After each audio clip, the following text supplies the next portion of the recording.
These are the two POC helmets which I'm wearing all the time now because I really like them. They're very comfortable and I am pretty sure they do provide me with some extra protection. The protection that we are getting from these POC helmets is quite novel. It's unique as far as I can tell. You can see these gel pads here that are in the helmet here, and you can see they're soft and they allow a sliding movement. I'll show you with this. This is a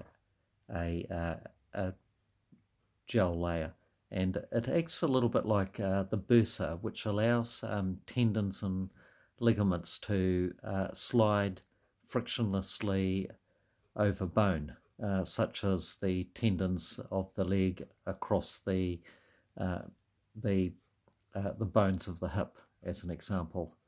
And it's quite squishy. It's sort of just a squishy gel with a fabric layer, and it allows.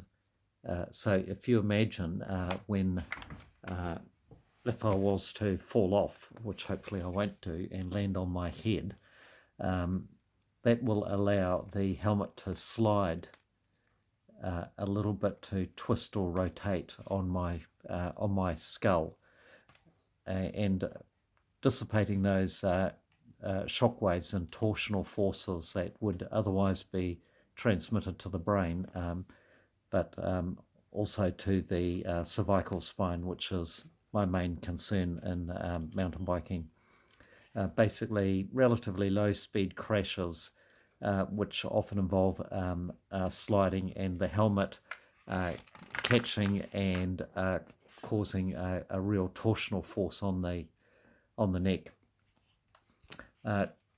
Just another thing, I wear something like this. This is a skull cap from Ground Effect in Christchurch, and that helps to keep my helmet nice and clean. I have also this is another one from Ground Effect, actually.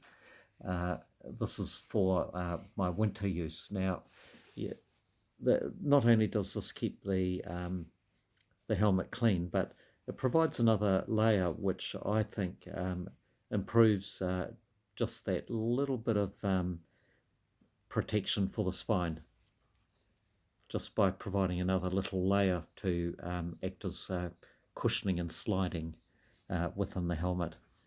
So that's my POC helmet. So I should also point out that they're incredibly light, and when you're hooning down hills and riding for very long periods of time, weight is a real factor for fatigue on the neck, and I've noticed a real improvement in my endurance, my comfort while doing very long rides.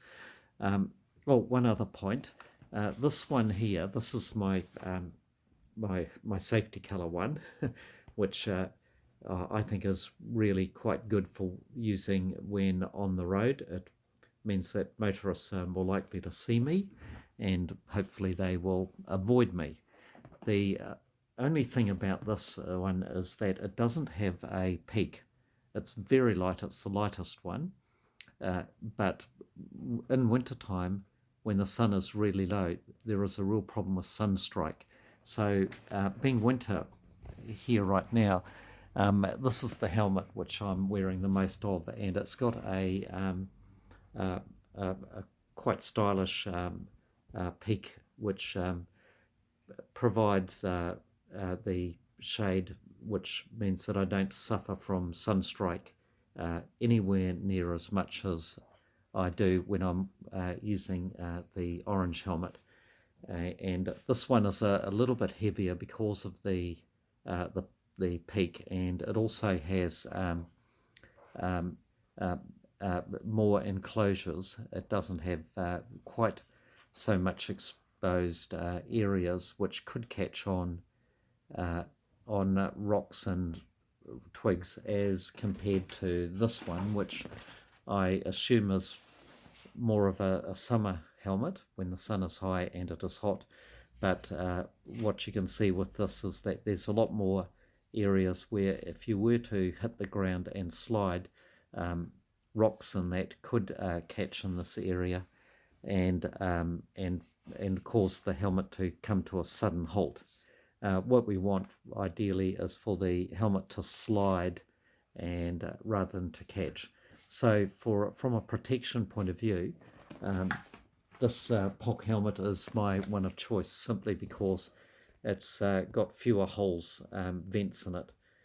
So from a safety point of view, when I'm doing high risk activities, I think I'll wear this one most of the time. I'll be taking both helmets to the Mountain Biking World Championships, but I think I will race in this one and do my high risk activities in that. This one I'll keep in reserve and use that less often, definitely. Anyway, I hope you found that interesting.